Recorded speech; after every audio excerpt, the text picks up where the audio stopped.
Hello hi നമസ്കാരം എല്ലാവർക്കും പുതിയൊരു വീഡിയോയിലേക്ക് നിങ്ങൾക്ക് എല്ലാവർക്കും സ്വാഗതം. നമ്മൾ ഇന്ന് ചർച്ച ചെയ്യാനായിട്ട് പോകുന്നത് ഒരുപാട് ആളുകൾക്ക് സംശയങ്ങളും അതുപോലെ തന്നെ ഒരുപാട് ആളുകൾക്ക് പല പ്രശ്നങ്ങളുമുള്ള ഒരുപാട് ഡൗട്ടുള്ള ഒരു ഏരിയയാണ് ഓൺലൈൻ എഡ്യൂക്കേഷൻ അല്ലെങ്കിൽ ഡിസ്റ്റൻസ് എഡ്യൂക്കേഷൻ.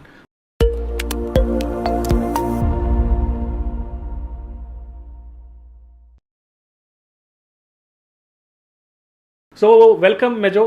അപ്പോൾ എന്താണ് മെജോ ഇന്നത്തെ നമ്മുടെ ചോദ്യങ്ങൾ? ഇന്ന് എന്താണ് നമ്മൾ ഡിസ്കസ് ചെയ്യാനായിട്ട് പോകുന്നത്? ഒരുപാട് പേരുടെ സംശയങ്ങളുണ്ട്. ആ സംശയങ്ങൾ കൊണ്ടാണ് ഞാൻ വന്നിരിക്കുന്നത്. അപ്പോൾ അതൊക്കെ ഞാൻ ചോദിക്കാൻ പോവാണ്. പ്രേക്ഷകർ, നിങ്ങൾ ഈ വീഡിയോ കാണുന്നവർ നിങ്ങൾക്കുള്ള സംശയങ്ങളെല്ലാം കമൻറ്റ് ചെയ്തോളൂ.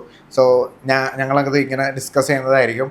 ഇവിടെ ആദ്യം തന്നെ ചോദിക്കാനുള്ളത്, ഒത്തിരി പേരുടെ സംശയമാണ് ഈ ഓൺലൈനായിട്ട് ഡിസ്റ്റൻസ് എഡ്യൂക്കേഷനായിട്ട് ലൈക്ക് പഠിച്ചു കഴിഞ്ഞാൽ അതിന് വാലിഡിറ്റി ഉണ്ടോ? അത് ഇന്ത്യയിലും വിദേശത്തും ഈ വാലിഡിറ്റി ഉണ്ടോ എന്നുള്ള ടെൻഷനും പേടിയും പ്രശ്നങ്ങളും ഒത്തിരി പേർക്കുണ്ട്. സോ എന്താണ് അതിനെക്കുറിച്ച് പറയാനുള്ളത്? അതിന് ഞാൻ ഒബ്ജക്റ്റീവ് ടൈപ്പായിട്ട് ഒരു ആൻസർ പറയുകയാണെങ്കിൽ ഞാൻ പറയും യെസ്. കാരണം നമ്മുടെ സെൻട്രൽ ഗവൺമെൻറ്റിൻ്റെ അംഗീകാരത്തോടു കൂടി തന്നെയാണ് നമ്മൾ distance education or online education ചെയ്യുന്നത്. കോവിഡിന് മുമ്പ് തന്നെ ഇത് ഇവിടെ ഉണ്ടായിരുന്നു. പക്ഷേ ഒരുപാട് ഫേക്കും അതുപോലെ തന്നെ ഒരുപാട് ഇവിടെ കള്ളത്തരങ്ങൾ നടന്നിട്ടുണ്ട് ഈ ഒരു മേഖലയിലെങ്കിലും ഇന്ന് കള്ളത്തരങ്ങളൊന്നുമില്ലാതെ ഒരുപാട് നല്ല ഇൻസ്റ്റിറ്റ്യൂട്ടുകളും അതുപോലെ തന്നെ ഒരുപാട് നല്ല യൂണിവേഴ്സിറ്റികളും ഇന്ന് ഈ ഒരു മേഖലയിൽ നിലനിൽക്കുന്നുണ്ട്. ഒരുപാട് പേര് നല്ല കോഴ്സുകൾ കൊടുക്കുന്നുണ്ട്. ഒരുപാട് പേർക്ക് അവരുടെ കരിയർ ജോലി ചെയ്തുകൊണ്ടും അല്ലെങ്കിൽ മറ്റുള്ള തിരക്കുകളുടെ ഇടയിലും അവർക്ക് അവരുടെ പഠനം കംപ്ലീറ്റ് ചെയ്യാനായിട്ട് സാധിക്കുന്നുണ്ട്. ഓൺലൈൻ എഡ്യൂക്കേഷൻ അല്ലെങ്കിൽ ഡിസ്റ്റൻസ് എഡ്യൂക്കേഷൻ വാലിഡാണ്. അതിനൊരു ഇഷ്യൂവില്ല. അവർക്ക് ഒരു തരത്തിലുള്ളൊരു പേടിയും വേണ്ട.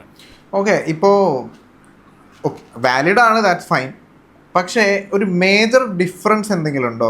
എന്തെങ്കിലും ഇപ്പോൾ ഓൺലൈനിൽ പഠിച്ച് വരുന്നവർ തമ്മിലും റെഗുലർ കോഴ്സ് കോളേജസിൽ ഇരുന്ന് പഠിച്ചവർ അങ്ങനെ കംപ്ലീറ്റ് ചെയ്തവർ തമ്മിൽ എന്തെങ്കിലും ഒരു മേജർ ഡിഫറൻസ് ഉണ്ടോ? ഞാനിത് ചോദിക്കാൻ കാരണം ഇപ്പം നമ്മൾ എവിടെയെങ്കിലും ഈ ഒരു സർട്ടിഫിക്കറ്റ് വെച്ചിട്ട് ജോലിക്ക് അപ്ലൈ ചെയ്യുമ്പോഴോ എന്തെങ്കിലും കാര്യത്തിന് പോകുമ്പോൾ താങ്കൾ ഓൺലൈനിലല്ലേ പഠിച്ചേ എന്നതിൻ്റെ പേരിൽ എന്തെങ്കിലും ഒരു പ്രോബ്ലമോ അല്ലെങ്കിൽ എന്തൊരു ക്വസ്റ്റ്യനോ വരാൻ സാധ്യതയുണ്ടോ?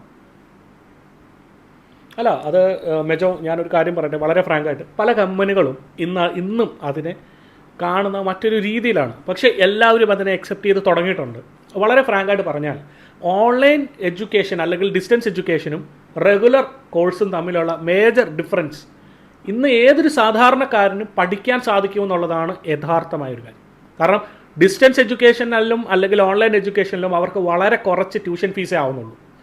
അവർ റെഗുലർ പഠിക്കുന്ന സമയത്ത് 10-12 ലക്ഷവും മുടക്കി പഠിക്കുന്ന ഒരാൾക്ക് 3 ലക്ഷത്തിലോ 4 ലക്ഷത്തിലോ കംപ്ലീറ്റ് ചെയ്യാനായിട്ട് സാധിക്കും. അതിനോടൊപ്പം തന്നെ മറ്റൊരു മേജർ ഡിഫറൻസ് നോക്കുകയാണെങ്കിൽ ഓൺലൈൻ എഡ്യൂക്കേഷനും അല്ലെങ്കിൽ റെഗുലർ എഡ്യൂക്കേഷനും നമ്മൾ ഏറ്റവും കൂടുതൽ നമുക്ക് വ്യത്യാസം വരുന്നത് ഫേസ് ടു ഫേസ് ഇൻട്രാക്ഷനുകൾ ഓൺലൈൻ എഡ്യൂക്കേഷനിലില്ല, റെഗുലറിൽ അതുണ്ട്. അത് മാത്രമാണ്. ബാക്കി അവർ പഠിക്കുന്ന മോഡ്യൂൾസ് മുതൽ അവർ പഠിക്കുന്ന എല്ലാ കാര്യങ്ങളും റെഗുലറായിട്ട് പഠിക്കുന്ന എല്ലാ കുട്ടികളും പഠിക്കുന്ന അതേ രീതിയിൽ തന്നെയാണ്. അതേ രീതിയിലുള്ള എക്സാമും തന്നെയാണ് അവർക്ക് കിട്ടുന്നത്. UGCയുടെ അംഗീകാരത്തോടു കൂടി തന്നെയാണ് ഈ എല്ലാ കോഴ്സുകളും നടക്കുന്നത്. യൂണിവേഴ്സിറ്റികളൊന്നും ഇവിടെ ആരും കള്ളത്തരങ്ങൾ കാണിക്കുന്നില്ല, അല്ലെങ്കിൽ ഇത് ചേർക്കുന്ന ഒരു ഇൻസ്റ്റിറ്റ്യൂട്ടുകളും ഇതിൽ വെള്ളം ചേർക്കുന്നില്ല അല്ലെങ്കിൽ മായം ചേർക്കുന്നില്ല എന്ന് തന്നെ നമുക്ക് പറയാനായിട്ട് സാധിക്കും. അപ്പോൾ അങ്ങനെയാണെങ്കിൽ ഓൺലൈനിൽ പഠിക്കുന്ന ഒരാളുടെ എക്സാമിനേഷൻ ഇപ്പോൾ എങ്ങനെയാണ്? ഓൺലൈൻ തന്നെ ആയിരിക്കുമോ അതോ യൂണിവേഴ്സിറ്റിയിൽ പോയിട്ടുള്ള എക്സാം എഴുതുന്നതാണോ?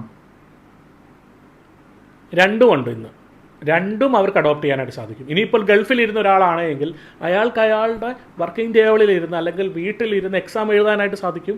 ഇനിയല്ല മറ്റൊരാൾക്ക് യൂണിവേഴ്സിറ്റിയിൽ പോയി എഴുതണമെങ്കിൽ അങ്ങനെയും സാധിക്കും. അത് ഓരോരുത്തരുടെ താല്പര്യമാണ്. പക്ഷേ രണ്ടിനും ഒരേ വാല്യൂവാണ്. അത് ഈ ഒരു സമയത്ത് ഞാൻ എടുത്തു പറയട്ടെ. കാരണം ചിലപ്പോൾ ഇത് കേൾക്കുമ്പോൾ ഒരാൾ ചിന്തിക്കുമായിരിക്കും വീട്ടിലിരുന്ന് എക്സാം എഴുതുന്ന ആൾക്കും അല്ലെങ്കിൽ യൂണിവേഴ്സിറ്റിയിൽ പോയി എഴുതുന്ന ആൾക്കും എല്ലാം വ്യത്യാസമുണ്ടോ? അങ്ങനെ ഒരു വ്യത്യാസവും ഇല്ല. അവർക്ക് അവരുടെ ഓഫീസ് സ്പേസിലോ അവരുടെ വീട്ടിലിരുന്നോ എക്സാം അറ്റൻഡ് ചെയ്യാനായിട്ട് സാധിക്കും. അല്ല, ഇത് തന്നെയാണ് എല്ലാവർക്കും ഒരു സാധനം ശരിക്കും പറഞ്ഞാൽ ഈ വ്യത്യാസം ഇല്ല എന്ന് മനസ്സിലായാൽ തന്നെ ഒത്തിരി പേര് ഈ ഒരു ഓൺലൈൻ എഡ്യൂക്കേഷന് വേണ്ടിയിട്ട് തയ്യാറാവും. ഇപ്പോഴും ഉള്ളിൻ്റെ ഉള്ളിൽ നാളെ ഒരു പ്രശ്നം വരുമോ എന്നുള്ളൊരു പേടിച്ചിട്ട് ഇവർ എടുക്കുന്നില്ല. ഇതിൻ്റെ ഒരു പ്രശ്നം എന്താ അറിയോ? ഇല്ലാതിരിക്കുന്നതിലും ഭേദമല്ലേ ഉള്ളത് സർട്ടിഫിക്കറ്റ്സും നമ്മുടെ ഹയർ എഡ്യൂക്കേഷനും. കാരണം അയ്യോ ഇതിനി അപ്രൂവൽ ആവോ, ഇത് വെച്ച് ജോലി കിട്ടുമോ എന്നൊക്കെ പേടിച്ച് സംശയിച്ചിരുന്നിട്ട് ഒന്നും ഇല്ലാതിരിക്കുന്നതിനേക്കാളും നല്ലതാണ് എഡ്യൂക്കേഷൻ ബെറ്റർ ആക്കിയിട്ട് ബെറ്റർ കരിയറിലേക്ക് മൂവ് ചെയ്യാൻ വേണ്ടി നോക്കുന്ന ഒരു കാര്യം.